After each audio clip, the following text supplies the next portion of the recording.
What's going on, people? We are Tottenham TV here. Got a couple of updates to bring you today, but firstly, my apologies for the very brutal April Fool's Day joke that we pulled on you today. Erling Haaland is not moving to Tottenham, but I hope you enjoyed the video anyway. But got Sim in with me again. Sim, how you doing in isolation, quarantine? How's it going? Got my We Are Tottenham TV mug with me, so I'm all good. All good. Good. Let's get cracking. Shall we start with the good news or the bad news first? I think we'll start with the main news, probably, with the news that came out yesterday about Spurs. Yeah, so we'll start off with the bad news first. And the bad news is that Tottenham have furloughed 550 of their staff. So 550 of their staff are taking an 80% or a 20% pay cut, which is, I find, nothing short of disgraceful, to be honest. No other Premier League team are doing that, I think, apart from Norwich. When you look at the other... Newcastle doing it as well? Mm-hmm. So where is it? So when you look at all the big clubs, Arsenal, all staff will be paid as usual. Chelsea, no announcement has been made. Liverpool, all staff will be paid as usual. Same at Man City, same at Man United. Tottenham being in the top 10 richest clubs in the world. Do we really need to be doing this?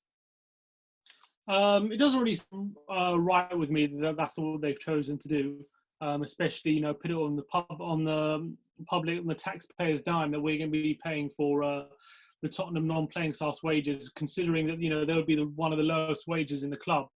Yeah, there is a bit of nuance to this issue. I don't think it's completely black and white. But first of all, it's good to make a point that Levy as well was taking a pay cut in his wages. So it's not like he's absolved from it. I think it's important to note that. And also, it's important to note that for this, Tottenham did release their financial records up until June 2019, and on that, up until then, they looked very healthy. I think Spurs made over 400 million. I think they made 80 million profit, which is one of the best, if not the best, in the Premier League for that time period. However, since that time period, the financial side of things, it's a bit more difficult to handle, because first of all, you have the signings of Ndombele, you have the signings of Lo Celso. So we spend quite a bit in transfers. We have sacked Pochettino and brought in Jose Mourinho, so that's a big probably expenditure there. You've obviously got there's no football from now till God knows when. That's going to cost a lot of money, and there was also the potential of that 760 million payback if the season doesn't get finished. So there's a lot of outlying possibilities of from the financial side of Tottenham could be hit hardest. On top of that, we have to obviously pay back the stadium fees as well. So that's also quite that's quite difficult. Obviously we have to keep up with those payments. It costs us over £1 billion, and I know we've obviously refinanced the loan, and it's and we're in a good situation there. But I think all these situations together have culminated in a situation where Tottenham felt the need to do it. I feel like that the playing staff's wages are so low that there's probably enough money to keep paying them 100%, or at least they should top up the furlough and pay the remaining 20% anyway. That's not being paid. I don't think they will do that. But Daniel Levy did hint that maybe the players could also be taking a pay cut, or could also be helping out in the near future. That's what I was about to say. Is like, why would the playing staff? Why should they be exempt from this? They're the biggest expense at the club. They're earning a ridiculous wage compared to other people. Stan Collymore put it right. He said in a tweet today saying, "Imagine how morally corrupt a sport can visibly and proudly be when a cheque for 600,000 will go to playing staff members this month, but a £600 non-playing staff member cheque is stopped because it is desperately needed to protect the club's finances." What do you make out of that tweet? Look, yeah, I don't agree with that. I mean, most non-playing staff's wages could be paid with like 1 week's wages of one player. Exactly. So I don't see what, but obviously there's been a lot of discussions. They've decided not to cut the players' wages thus far. I know in other countries, like I know Barcelona, they've taken a 70% wage cut. I think Juventus as well, taking a big wage cut in over there. And Levy in his statement did hint at the fact that maybe the same could be happening here. I think it's important to note though that players' wages, although they are very large, for example, Harry Kane is on 200 grand a week. However, that's before you take off the tax, and that they'll be in quite a high tax bracket. And then obviously these players with big houses probably have quite high mortgages to pay and whatnot on a monthly basis. So although they probably have enough to cover the non-playing stuff, it's not as much as probably people think. But so there's a bit more nuance to that one as well. But yeah, I do agree with the overall point that the fact that most of these non-playing staff are probably aren't on that much. So they should be able to cover it, or especially they should at least be able to cover the extra 20% other than what's been furloughed. So I don't see why that can't be the case. But I do think that the whole issue there is a bit more nuance to then what people. I know, obviously the headlines, it doesn't look very good, and obviously people say, "Oh look, Levy got an extra this amount of money this season," but you got to remember the financial records were put out at June 2019, so a lot has happened since then. So it doesn't paint a full picture. Yeah, let's move on to some better news from the last 24 hours. And the Tottenham Hotspur Stadium has become the first community hub to deliver food to the old, the sick and the vulnerable. Since then, Alexandra Palace has also become a hub in Haringey. And in 72 hours, Food for London and the Felix Project have raised £550,000, which will be put into food, all being packaged at the Tottenham Hotspur Stadium and Ali Pali, and all will be delivered all around to the old, the vulnerable and the sick. So that's amazing work from Tottenham. That's more positive news. So we're not heartless bastards. Well, I say we gave the the car park to the stadium. Is that all we did? Just the car park? I think so, yeah. Whatever. I think every little helps. Probably. I think it's good that Tottenham are helping to contribute with these kind of things. Hopefully, they could contribute in more ways than just giving their car park. But I think it's important that everyone at this moment in time, they try to do the best they can to help everyone out. And if they get food packages out to people, that's great news. I think it's good. That's very good. Yeah, I think at times like this, it's just really important for the whole nation and the whole world just to all stick together and pull together and help each other out. That's the main point, isn't it? Mm-hmm, exactly. But let's move on to some playing staff news. And we're going to start off with Jan Vertonghen. And apparently he's rejected a 1-year contract extension in hopes for a 2-year extension. What do you make out of that? Yeah, I read that on Twitter. It was on a fairly semi-reliable source on Twitter. I think it was the Footy Insider. He sometimes gets good information. But he was saying that Jan Vertonghen has rejected a 1-year extension, as you say, because he wants 2 years.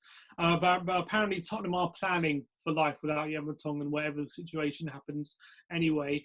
But I'm curious to see that Tottenham thought they could get an extra year out of him, so maybe they don't. Maybe they think he's still got legs in him.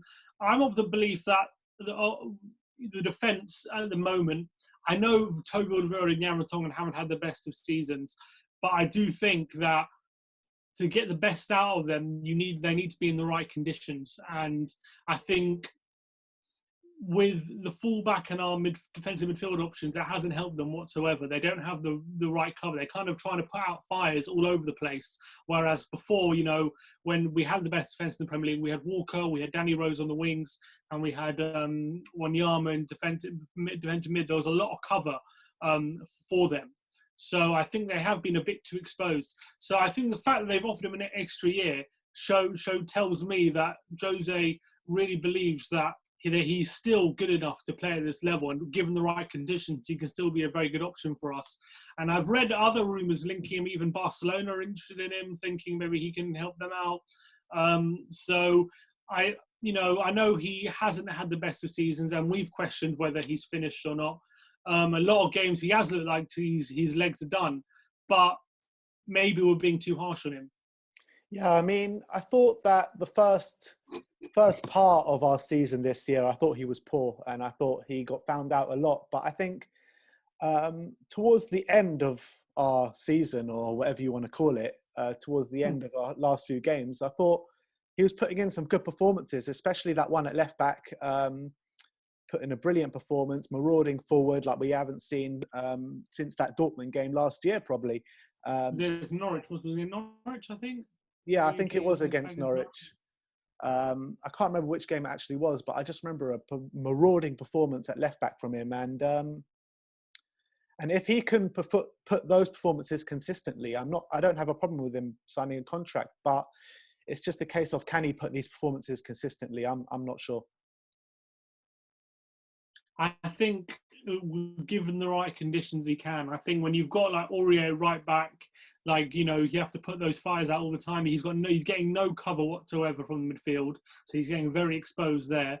And I think it's very hard for him in these conditions to be solid and not be so exposed. And I think it's one thing losing your legs completely, but still being able to manage it. But when he's being so as exposed as he is, it's becoming impossible. But I think clearly the club believe that he's good enough to remain, and they don't want to let him go on a free. But clearly he wants a 2-year deal, so I don't know whether that's just a selfish point of view or he believes he's got another 2 years left in him. I'm not sure, but I wouldn't mind if he stayed. In all honesty, I think obviously he's been such a big part of the club for the last 8-9 years. He's been obviously a fan favourite. He's been very loyal. And I think it'll be nice to keep him around for a bit longer, I think. Yeah, I mean, he's such a experienced player, so probably a great guy to have around the dressing room and stuff like that. But yeah, I'm not against him staying. I'd happy to see him sign a 1-year contract, but I think 2 years would probably be a bit too much. But let's move on to another player in Paulo Gazzaniga. And he's come out with some comments to an Argentinian radio station. And the comments are, I'm of Boca Juniors. I've said it several times. I would like to play in Argentina again, but I have a contract, so it's difficult now. But I wish to go back to Argentina. So interesting comments there from Gazzaniga. No, I can't read too much into that at the moment. I think, yeah, he's, as he said, he's a big fan of Boca Juniors. I wouldn't be surprised if he goes back there after Spurs. Look, the fact of the matter is he's never going to be number one at Tottenham. That's the truth. I don't think he's good enough to be number one at Spurs. I think he's a very good backup goalkeeper, and I think he's stepped in quite well when Hugo was out. Although the longer he was in the team, the more his flaws got exposed, I feel. Yeah, exactly. At the start of when he first came in, everyone was saying, oh, Gazzaniga's brilliant. He can replace Hugo. But then as time went on, kind of people started to realise, didn't they? I think Hugo and Gazza, I think they're kind of the opposites of each other. I think what Hugo's good at is what Gazzaniga's bad at, and vice versa. For example, Paulo's a tall keeper, he's a physical keeper, he can come for crosses, he won't get bullied, whereas Hugo is obviously not as strong in the air. However, what Hugo's very good at positioning and is shot stopping and getting down loads of shots, whereas Gazzaniga, that's where his big flaws are. And obviously distribution as well. Distribution, obviously, Gazzaniga has over Hugo, but I think Hugo is a better keeper for sure than Paulo. And if Hugo does leave eventually, probably in the next 2 years or so, I think we're definitely going to be looking to buy a replacement. We're not going to be looking to promote Gazzaniga, I don't think. Yeah. So yeah, I think it's only right. If he wants to go back to Boca Juniors, I think it's good on him, and I think he'll have a good time there, and he'll probably enjoy playing his football there, and he'll probably be one of the better keepers in Argentina anyway. So. It'll be also good for him to stake a claim for the national team if he can be playing week in, week out. So I'm not surprised at all by his comments. Yeah, me as well. And let's move on to the last and final point, just a bit of fun. Lucas Moura has been showing everyone how he's been spending his time in quarantine. And what has he been doing? But he's been watching the highlights of his hat-trick out in Amsterdam. Probably like many of us, like many of you out there. Well, he was watching the whole 90 minutes, probably like many of you guys out there. I, for one, has watched the highlights many times since this quarantine has come in. What about you, Sim? Have you been watching it? Although people are saying it's the last time Lucas Moura played well, but that was that game. But yeah, obviously, I watch those highlights at least once a week, at least. But I mean, it's important to in these times to think of the good times, and that's probably when life as a Spurs fan probably peaked at that moment. It's been downhill ever since then, to be honest. Ever since then, Lucas Moura put the ball in the back of the net. That was when life got to the pinnacle, and that's when life peaked. Yeah, exactly. It's like when Trippier scored in the semi-final. It peaked just then, and it's been downhill since then. But anyway, check out our vlog from when life peaked. And Lucas Moura, he can't do anything else but reminisce about what a night that was, and I'm not surprised. He probably watches it every day just to give himself motivation. But he hasn't been that great. Wasn't that great this season. I know he wasn't the only one, but it probably was his last really good performance, I suppose. Yeah, I felt though Lucas got a bit better after Poch left and Jose came in. I thought his season stepped up. He had a period. He did have a period where he was just at the start, just when Jose just came in. He was playing every game and he was scoring some goals. He was playing fairly well, but nothing like that night in Amsterdam. Yeah, I mean, I think he might go throughout his whole career not having a moment like that again. So I think these moments are very, very rare for players. So it doesn't come around very often. You know, a hat trick in a Champions League semi-final, last-minute goal to send you to the final. All his weak foot as well. Yeah, it's just absolutely nuts. I still can't believe it happened to this day. But anyway, thank you very much, guys, for watching. That's our update for today. Like, subscribe, and comment below. And as always, come on, you Spurs.